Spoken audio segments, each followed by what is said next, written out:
This episode is brought to you by Top Notch Cattle Company, raising high-quality registered red and gray Brahman cattle.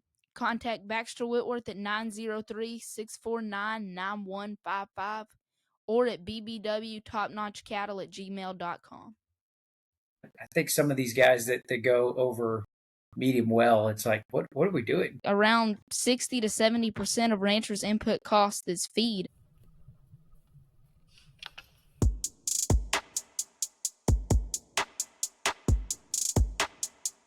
Welcome to the Cattle Innovation Station podcast, bringing you the innovative new ways of the cattle industry. We're your hosts, Baxter Whitworth and Paul Hayes. Together, we're going to be interviewing leaders within the cattle industry. Here on this podcast, our focus is honoring God and innovating the cattle industry. Get ready to listen, learn, and laugh as we help innovate the cattle industry. Let's get innovating. It's time for another episode of the Cattle Innovation Station podcast, where we keep you current on beef cattle industry events, help you innovate your herd to turn a profit, and help innovate the beef cattle industry so we can feed more people on less land. I'm your host, Baxter Whitworth, and as always, joining me today is my pal, your other host, Paul Hayes. In this episode, we're going to be interviewing Dr. Jon DeClerck. Dr. DeClerck is the Executive Vice President of the American Simmental Association, where he leads one of the largest and most progressive beef breeds in the organizations across the country. At the core of his work is the International Genetic Solutions, the world's most comprehensive multi-breed genetic evaluations. And it analyzes data on more than 23 million animals across 25 breed associations. A Texas A&M graduate, Dr. DeClerck earned his master's and PhD from Texas Tech University. Before joining the American Simmental Association, he served as a technical consultant for Purina Animal Nutrition and as a livestock judging coach for both Iowa State and Texas Tech. He led 3 national champion teams, becoming the first coach in history to achieve that distinction after also competing on the national champion teams at 3 levels of 4-H, junior college, and senior college. Dr. DeClerck, we're glad to have you. How are you today? I'm doing great. Thank you, gentlemen, for having me. Looking forward to the conversation. Yes, sir. We're excited as well. Paul, how are you? Absolutely. I'm great, Baxter. How are you doing? I'm good. Well, can you help us get to know Dr. DeClerck today? I'd love to. Dr. DeClerck, we know that you travel a lot for your job. You get to fly all over the country and a little bit internationally as well. So we'd love to know, what's your favorite airline that you get to fly with all the time? Well, Paul, that's a good question. I'll tell you that I like hate starting off negative, but I probably would be better off telling you what my least favorite airline is. So I would say most favorite would probably be either Delta or Southwest. Both of them do a nice job. They're a little bit more friendly. I probably fly, I don't know, 4 or 5 times a month, or a month, kind of it's a lot. So when you get delays, it's just how customer service they have. And I feel like those two probably do a little better job than others. I like the free check bags, at least for now, with Southwest, and then free internet on Delta. So those are 2 tough ones to beat. My least favorite would be American. I probably fly American a lot, but that's definitely my least favorite. Well, that's good to know. Next time I travel anywhere, if we need to go out of the state to interview somebody, I know what airline to fly with. Yeah, those are 2 good ones. Thanks. And then, being in the beef industry, we all love a good steak. What's your favorite way? How do you like your steak cooked? And what's your favorite cut of steak? I would say a ribeye. I'm pretty easy to, like, if I go to a restaurant, if I'm hungry, I get a ribeye. If I'm not very hungry, I might get the filet. But I just love the spinalis of the ribeye. It's by far my favorite part. You can't beat it. I usually go medium rare. I think that's the best way of doing it. I think some of these guys that go over medium well, it's like, what are we doing? So it's like we cook all the flavor out of them. So Yeah, I like medium rare. That'd be kind of where I'd be at. I absolutely agree with you. That's how I like my steak.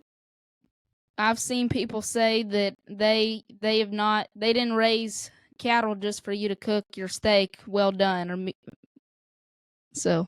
Yeah, I was gonna say, like, Sorry. we have like the highest consumer demand for beef we've had since 1988, right? Like super high consumer demand, and it's the taste of beef that really delineates us in the market. Like when you go eat poultry or chicken, it's always the spice and what they put on it, right? You've really got to season it just right because it's kind of a bland meat.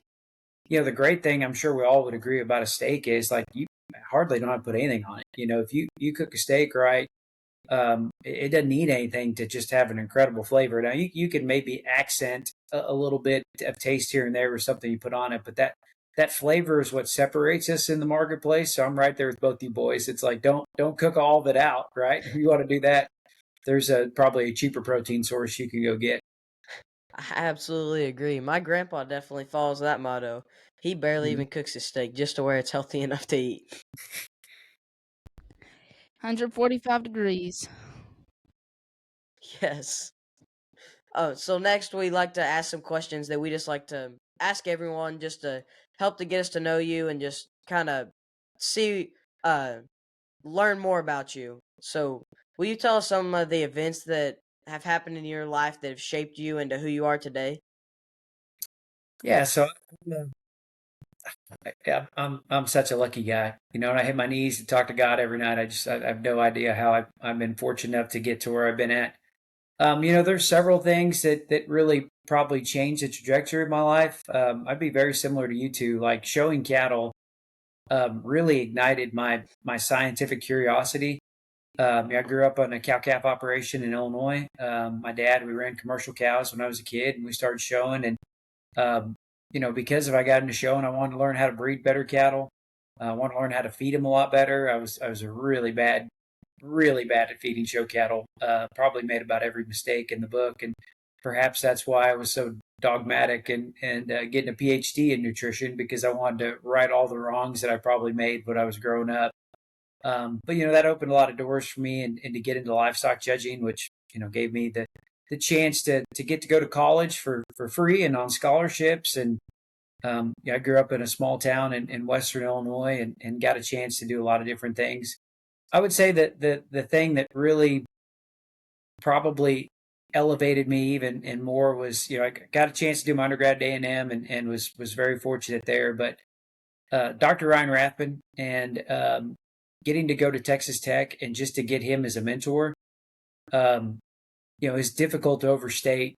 You know, uh, the impact that guy's had on my life. I wasn't born with a big last name or a big cow herd, a lot of money, but the Lord afforded me um, something far greater, and that was a mentor, Dr. Rathman. And Ryan is somebody that is a fantastic evaluator. He shared the same passion that I had for judging and evaluation, but he's really a guy that has an incredible intellectual, just brain power and cognition for science.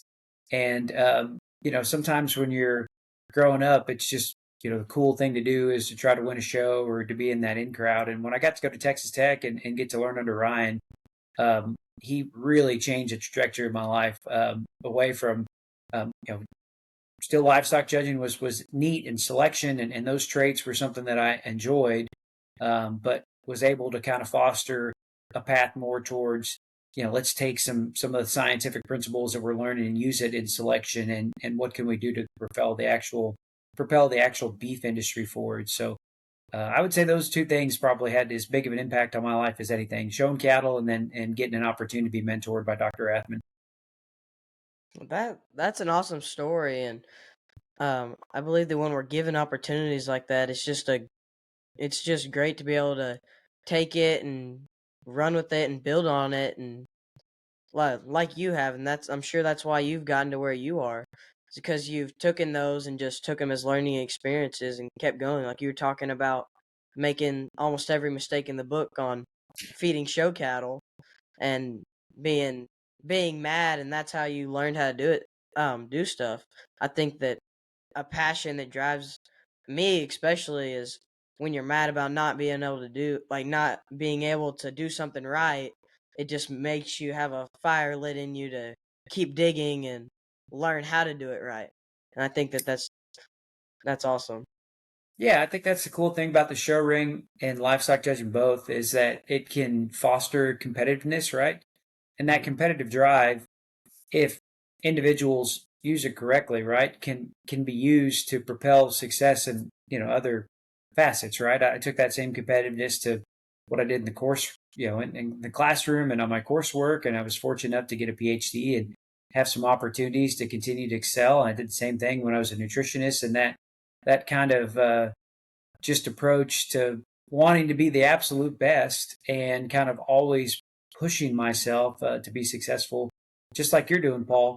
Has really served me well in life. And I'll tell you, like I said, it was great to kind of get that at an early age, and then to get the right kind of mentor.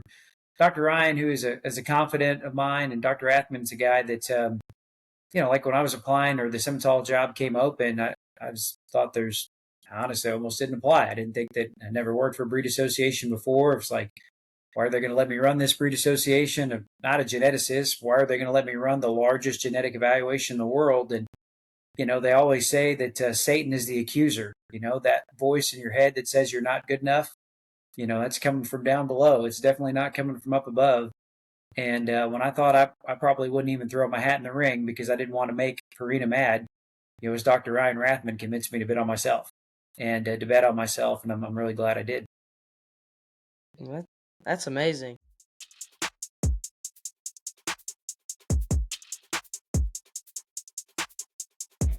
Infinity Cattle Services, owned by Chris Shivers, is glad to be a sponsor of the Cattle Innovation Station podcast. Infinity Cattle Services, a unique, vision-driven, service-oriented company committed to developing successful revenue-producing cattle operations, is a full-service consulting and marketing firm specializing in Brahman and Brahman-influenced cattle.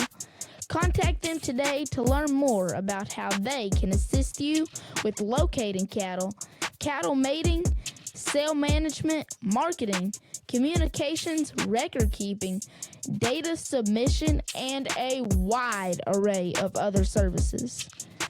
They can be reached at 713-202-1747. Again, that's 713-202-1747, or at infinitycattleservices@gmail.com. That is infinitycattleservices@gmail.com. Visit their website at infinitycattle.com or check them out on Facebook and Instagram.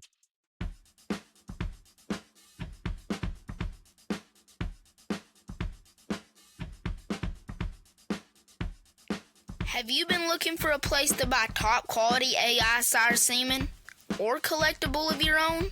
Well, look no further than Elgin Breeding Services. Located in Elgin, Texas, Elgin Breeding Service is not only one of the best breeding services in the business, but also has superior customer service. Contact them at ebsbull@elginbreedingservices.com or by phone at 512-285-2019. Again, that's 512-285-2019. And visit their website at elginbreedingservice.com.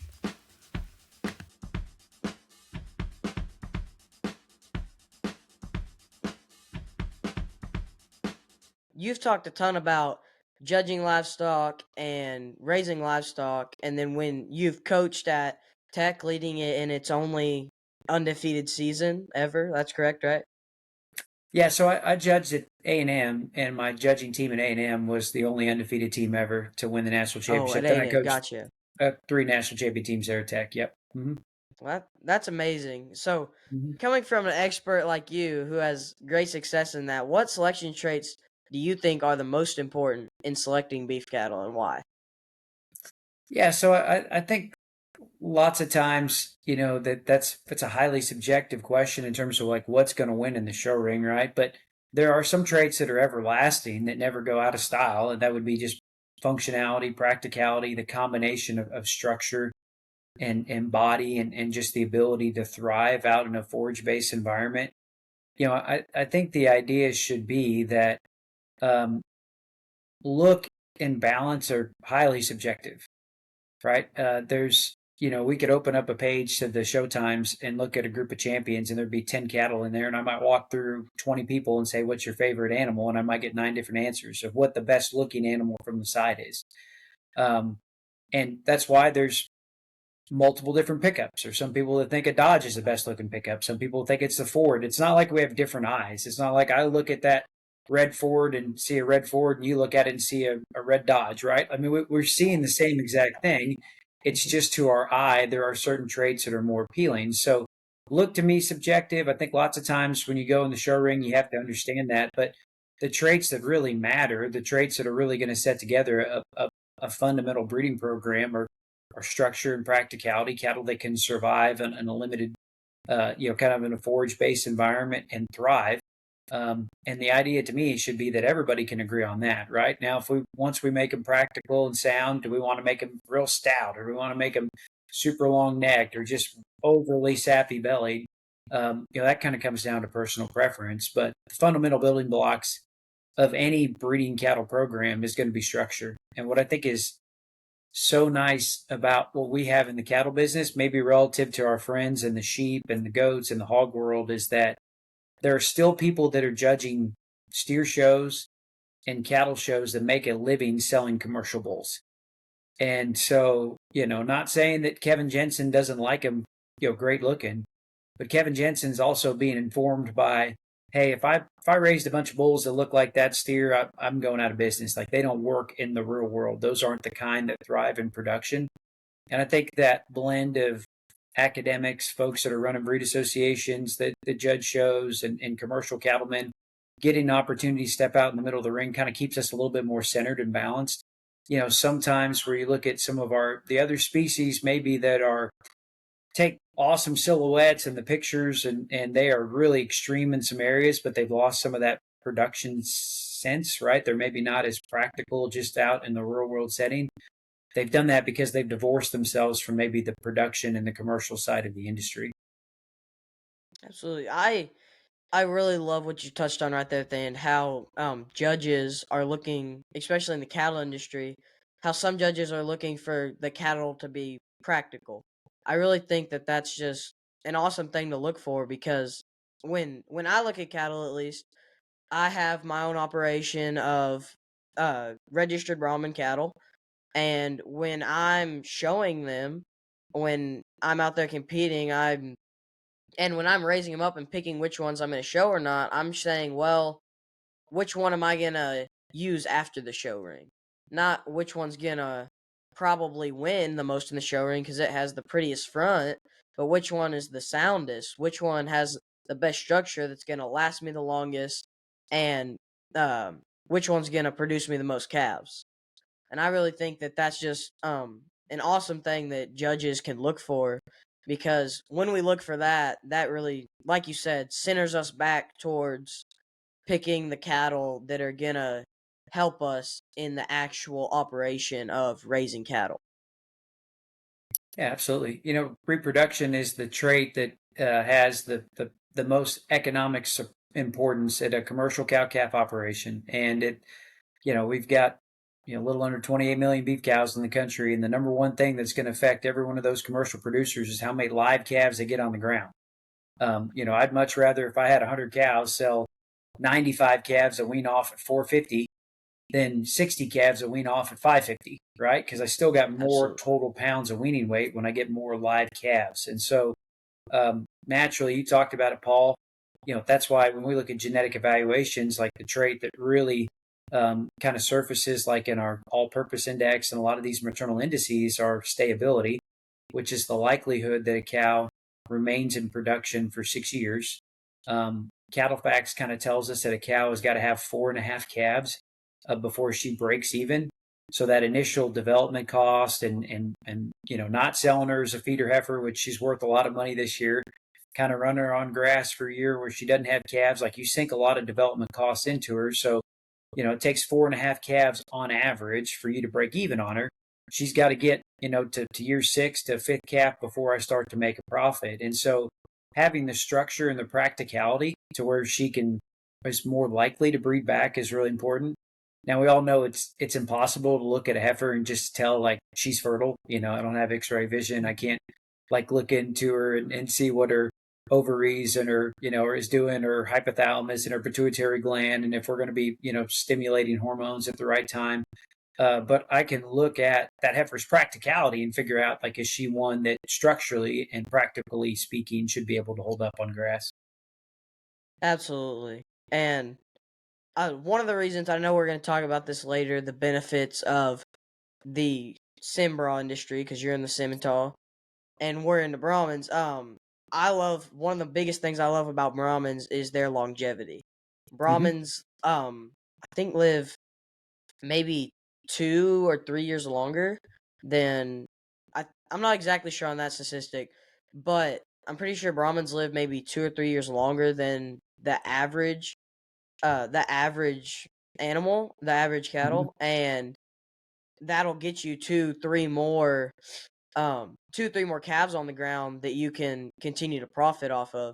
And I think when you can mix the longevity of a Brahmin with the traits that Angus and Simmental bring to the table, I think that that's just just an overall great combo that can continue to just feed money into your pocket and keep you going as a rancher. Absolutely. So, and next we're going to move into our discussion topics, and Baxter's going to start us off on there. Are you looking for high quality hay that is priced well? Then make sure to visit Threadgill Hay Company.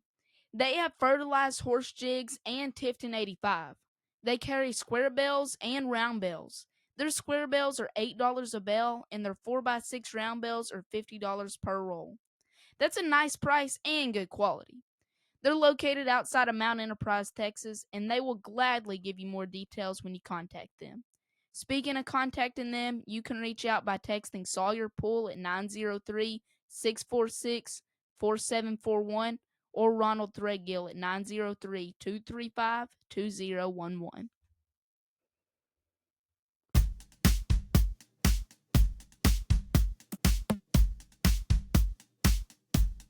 Have you been looking for Brahman cattle with a good genetic background? Contact 79 Cattle Company, selling reliable Brahman replacement heifers, Brahman show prospects, and Brahman bulls. Contact Taylor Tate at 210-241-4511. Again, that's 210-241-4511. Or contact Mallory Tate at 210-861-0155, 210-861-0155.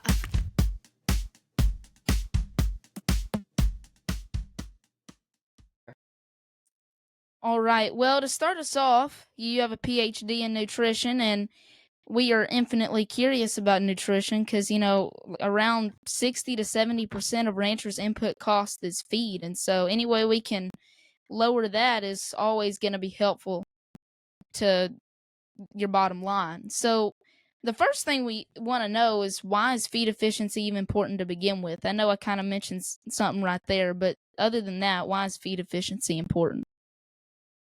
Well, as you mentioned, it's one of the biggest costs that we're going to have in the cattle industry, right? And if you look at it, basically everything that we're going to get paid on in a cow-calf operation is the ability for a cow to get bred. And there's a tremendous amount of data out there that suggests that, it's not rocket science. When most of us go home and we preg check, the cows that are open are the skinny cows, right? The harder doing cows, the cows that are in thinner body condition score. Research study after research study, university after university will show you that, hey, a cow in a body condition score 5 or 6 will breed up at 90% rate, and then those cows around a 4 are probably going to be south of 50. And when we look at what the value of calves are today, that is a huge, huge loss that you take when you get a cow that's maybe a little thin, isn't as feed efficient, whether that's converting forage into flesh, or maybe just not as feed efficient at the grain supplement or the protein supplement that we're going to be feeding her. So naturally, where in the end, I might have a PhD, but I never able was to crack the nut on how you take one of those cows that eats feed for a full year and never has a calf and make any money out of her. You take one of those cows that you got a year's worth of feed and doesn't calve. Well, that's pretty tough to figure out how to pencil her out into the profitability standpoint. So most of the time, feed efficiency on the cow standpoint matters to us because if it's going to coincide with reproductive success. Obviously, when we start thinking about feed efficiency and cows and how they lactate or how calves are going to gain and grow, that's really important too. We don't want to be pouring in resources into an animal that's not going to gain well. I mean, it's the same thing if I got two vehicles and I'm trying to get from Houston to, let's say, to Dallas, right? And I've got the same level of gas, and one of those vehicles is getting 40 miles to the gallon, and the other vehicle is only getting 25 miles a gallon. My goal is just to get from one place to the other. Well, if it's the same exact vehicle, I'm for sure going to like the one that's more fuel efficient, that can get 40 miles to the gallon if it's the same exact vehicle. And most of the time on our cow herds, we can have animals of comparable size. We can have animals of comparable maintenance requirements, and there still can be vast differences in just their ability to convert feed to gain or feed to flesh, feed to finish if it's a steer, feed to fat if it's a cow, and we're trying to get her in better body condition reserves, because we all know when they calve, they're going to go in a negative energy balance. Like when they're in peak lactation, it really doesn't matter. Like you can have the best grass in America and they're still going to lose some weight. So we need to build up some fat restores and fat reserves. And obviously feed efficiency is going to be paramount to doing that. That's right. And, you saying after calving, that just makes me think, some of my favorite cows that I've shown, they've had a calf, and 4 days after, they look just as good as they did. And 7 days after, they look even better than they did before they had a calf. And it's just like, wow, and that to me shows that a cow's going to be very feed efficient and going to be a very good mother. And when I see a cow do that, that's what impresses me the most. Absolutely. All right. Well, now that we know why feed efficiency is important, I guess the next thing we need to talk about is how we can increase feed efficiency in a herd. And so the first thing within that I think that would be great to understand is what we need to breed for. I know Paul talked to you about selection traits earlier, but specifically to feed efficiency, what are the traits that we need to be looking for to help cattle be more feed efficient? Not only just to gain more, but also to require less.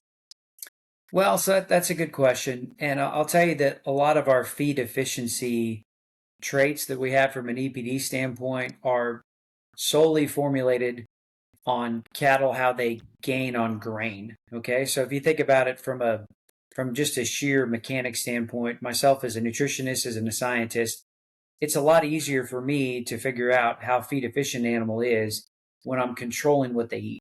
When I put it in a feed bunk, I know exactly what they eat. When I kick them out on grass, I don't know how much they eat. They might be how much they're eating or what they're eating, right?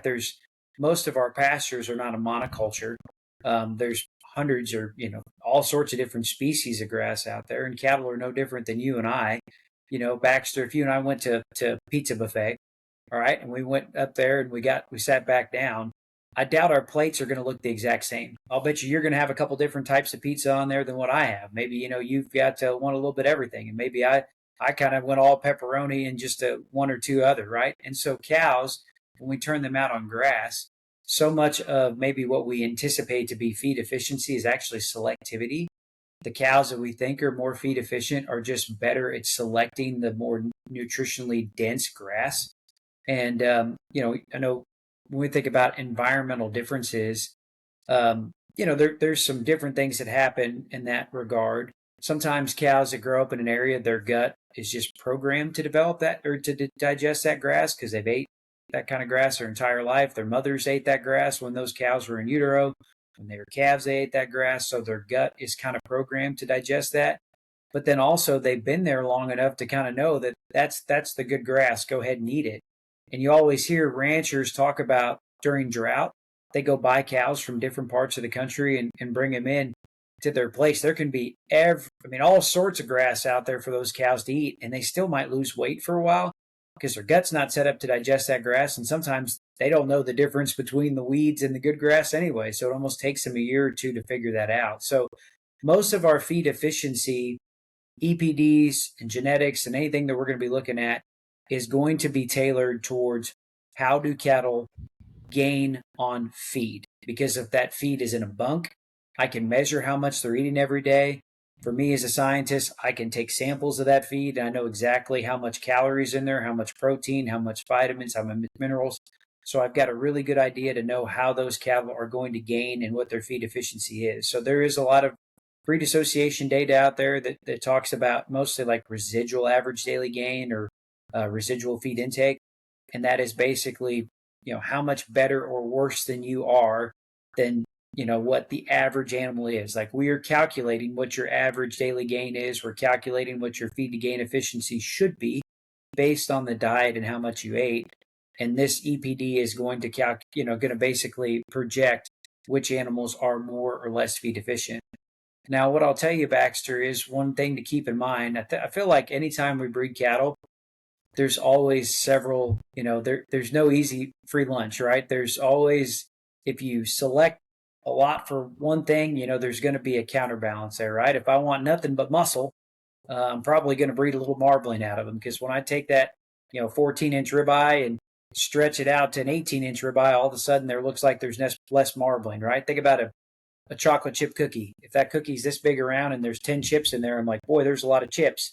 If I stretch that chocolate chip cookie to this big and there's still 10 chips, it doesn't look like near as many chips in there, right? Well, it's the same thing with marbling. Like we take a ribeye that's 14 inches, maybe that's a choice ribeye. You spread it out to an 18-inch ribeye, then all of a sudden, even though there's the same amount of marbling, it's just been diluted over a larger surface area. Maybe that animal grades select. So, there's always counterbalances to what we're doing here. So when we breed for cattle that are going to be very feed efficient, that's basically going to be how they gain on grain. That's not necessarily a harbinger or how they're going to gain on grass. I had a customer that I used to work with when I was a nutritional consultant, and he would do a gain test with his bulls on feed, and we'd feed those cattle in a bunk, and then he kicked them out on grass and did a gain test there.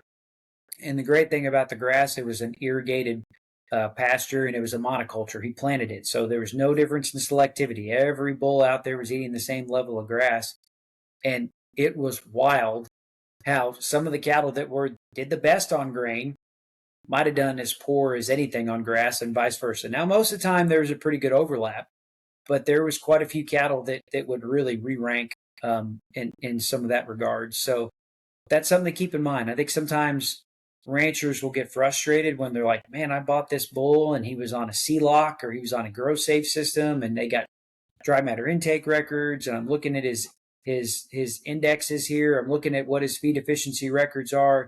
Boy, he's still melted out on pasture. Well, his gut might be set up to really digest corn and soybean meal and distiller's grains or whatever it may be, but it might not be oriented the best to gain on grass, and it might be that bull's just not very good at eating grass. He might be eating the bad grass or the grass with less nutrients to it. EP Cattle Company. Owned by Eddie Wilson, EP Cattle Company is home of Sir Rao's Handshake. Rao's Handshake is a sound-structured, heavy-muscled bull that is really bold-ribbed. So it comes with no surprise that he is a Fort Worth and San Antonio Junior Show Division Champion and Rio Grande Valley Open Show Division Champion. He is a grandson of BRC Noble and JDH Shank Manso, and is also a great-grandson of Mr. H. Elijah Manso. You can contact Eddie Wilson or Nicole Wilson on Facebook at EP Cattle Company. So remember, if you're looking for some well-performing, registered Brahman genetics, contact Eddie Wilson on Facebook. Right, and that's That's interesting. I haven't thought about the ones picking out what grass they eat. I guess I've never even thought about, them making their own choices for food like we do. But that's an interesting thought that I haven't thought of. And how I'm just curious because you talk about there traits can play a role, but also selectivity, like we just said. How can you maybe kind of tell as a cow calf producer that maybe can't spend money on a growth safe system at their own location? How can you kind of see which cattle you should be breeding and using that might enhance your feed efficiency within your herd? Well, I would tell you, Baxter, with feed efficiency, it's about like everything. This is something that probably surprises most people. The cattle that are really feed efficient, okay? So like if I'm trying to do a feed to gain, like when I would work with feed yards and was consulting for them, the cattle lots of times that had the greatest feed to gain efficiency were extremely shallow bodied. All right. So the thing to keep in mind is that 40% of an animal's maintenance requirement, so 40% of the calories that they need go to just supporting the gut, the rumen, the small intestine, the entire gastrointestine, the gut, and the liver. All right. So like 40% of calories go to that. So part of the reasons dairy cattle are very feed inefficient. In order to milk that hard, they've got a lot of organ mass. So you think about dairy cattle, they got this big, huge gut because they got to eat so much feed in order to milk. And so those steers that are out of Holstein cows, they inherit that big gut. They inherit that big liver. They also have a bigger lung and heart and all that other sort of stuff, right? So from a feed efficiency standpoint, in a traditional feed yard, a Holstein steer is probably going to be north of 8-1 from a feed to gain standpoint. And I might pick a really shallow bodied kind of one that's kind of real, tubular, and his feed efficiency might be closer to 5.5-1. All right. Because if he's got less smaller organs, which means that there's, it's a closed loop system. So he's got more of those calories that he eats can be left over to fuel gain. Now, what I would tell you, Baxter, is it's all about striking the middle ground. Okay. So for me, when I was working with feed yards, the problem with those really shallow bodied cattle is lots of times they couldn't eat enough feed to gain fast enough. And then the yardage would eat into the profits, right? So like those cattle might be the most feed efficient cattle in the yards, but it would take them an extra 30 days or maybe 45 days to finish out because maybe those big gutted cattle could eat 3% of their body weight or 2.5% of their body weight, and those, shallow bodied kind of old school might be eating, 1.7. Bigger frame, tubular cattle, not modern, okay? Cattle like that are a little bit shallower, lots of times have the best feed efficiency, but the problem is they can't eat enough sometimes to gain an effective level in a feed yard. On a cow-calf level, it's the same way too. Like I've got to have a bigger GI tract, a bigger rumen for those cows in order to eat enough grass so that they can actually put on flesh. Now, as I get more gut, I actually generally going to lose some feed efficiency. So it's about finding the middle ground. Brahmins are a perfect example of this. Part of the way that Brahmin cattle remain heat tolerant is because they've got a 15% lower maintenance requirement than normal cattle because they have a smaller gut. They've got smaller organ size. So in the summer when it's 110 degrees, they can eat 15% less grass than normal, than a Boss Taurus cattle. And as a consequence, we all know when you digest food, it creates heat, right? We've all heard about the meat sweats before. And so since Brahmin, a 1,400-pound Brahmin cow, is going to eat 15% less feed than a Simmental or an Angus or a Hereford, all right, she's not going to create as much body heat from digestion, and that helps keep her more heat tolerant. That's part of the way she can survive in these tougher environments. So, we always sometimes think about feed efficiency, and you talk to generally people, and they'll look at a real big-bodied cow, and they're like, boy, she's efficient. Like, probably not. She's probably not as efficient maybe as what you would anticipate in terms of, the amount of grass that she's eating to convert into flesh. She's maybe not as efficient as what you might think of, but she's still a really good cow that probably better fits the environment because she's got a bigger, gut, a bigger rumen to where she can eat enough grass to put on some fat. It might not be as efficient as some of those other cattle in terms of the actual conversion, but we need to kind of strike that middle ground. So I don't want to go too far one way or the other. I kind of got derailed here when I was thinking earlier. One thing I was talking about, that when we select only for feed efficiency, okay, just like if I only select for ribeye area, I'm going to hurt marbling. If I only select for ribeye area, I'm going to probably make them big shouldered and have bad calving ease. Well, one of the negatives of selecting solely for feed efficiency in the feed yard is we've actually inadvertently selected for animals with smaller organ size. And that has had a pernicious effect on the health of cattle from a feedlot standpoint. So I'm sure you hear, Baxter, you're a very sharp young man, a lot about bovine congestive heart failure, like right-sided heart attacks. We're seeing a lot more cattle in the feed yard that are dying of heart attacks. And part of that comes because of, we've added about 300 pounds of outweight to cattle over the last 30 years, but the size of their hearts have not gotten any bigger, really. And as a consequence, just like if I'm 100 pounds overweight, I'm more likely to have a heart attack. Well, we get these cattle bigger and we've not grown the size of their hearts. Partially, I think, because we're not utilizing crossbreeding and heterosis as much to make them to improve that. But at the same time, I think sometimes if we select for feed efficiency, we inadvertently select for animals with smaller organs because those are more feed efficient. And that hurts not only right-sided heart failure, but it hurts respiratory disease too. So about, you look at it, it's amazing that, about 25% of cattle in the country every year are going to get respiratory disease. And, that has not gotten any better in the last 30 years. And even though we got better vaccines, better technology, Baxter, you love coming to A&M, Texas A&M short cattle course. Doesn't matter if you go there or NCBA or, cattle raisers or any cattle convention. There's all sorts of classes on how to identify calves before they get sick. How do we get these calves, so that knowledge gaps are less. We've got better technology than ever, yet we still got as many cattle getting respiratory disease today. And again, I think it's because our size of lungs have not gotten bigger in our cattle over the last 30 years, even though our weights of mature cow weights have gotten a lot bigger, and definitely our harvest weights of steers have gotten a lot bigger. And I think that's, again, we're not utilizing crossbreeding like we ought to.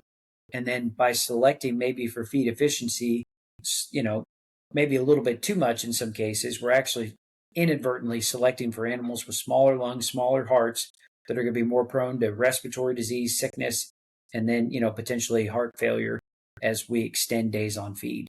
So just like everything, Baxter, and breeding livestock, it's a balance, right? I don't want to select for only feed efficient cattle because if they're really feed efficient, their guts might not be big enough to gain enough in a feed yard or to harvest enough grass to have enough flesh on them as cows to breed back. But at the same time, I don't want them to be so deep-bodied and pus-gutted that they end up like a dairy cow where they've got these big, huge organs.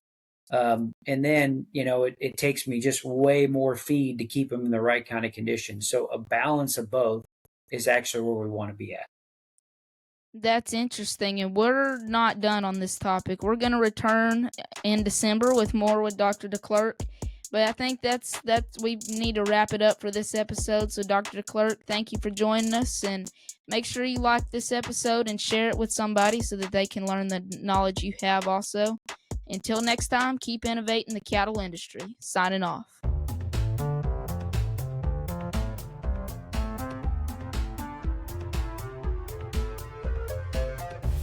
If you truly want your livestock to perform at their best, make sure to contact Vance Aaron, the owner and operator of AFL Livestock Solutions. Vance specializes in magnawave treatments that use pulsed electromagnetic fields, or PEMF, to relieve pain, swelling, and inflammation, caused to help your livestock feel their best. In addition to livestock, Vance can also help you feel better.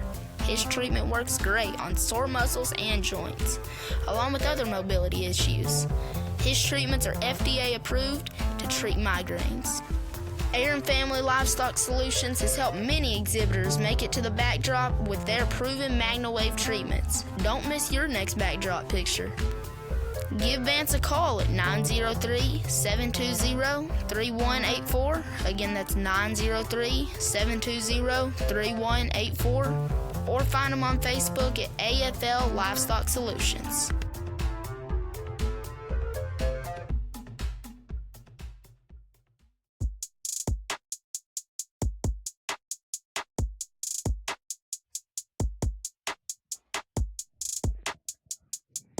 Thank you for listening to the Cattle Innovation Station podcast.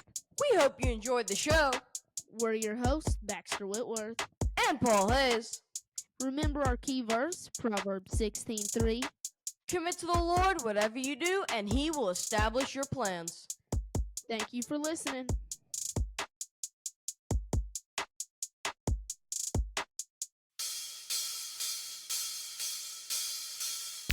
Hello guys, thank you for listening to the Cattle Innovation Station podcast. We want to make this podcast better. So if you would, please like this episode and leave us feedback in the comment section. Something else that helps make this podcast better is when you respond to the polls. So if you're able, please respond to our polls. Help us make this podcast as good as possible. Thank you, God bless, and have a good day.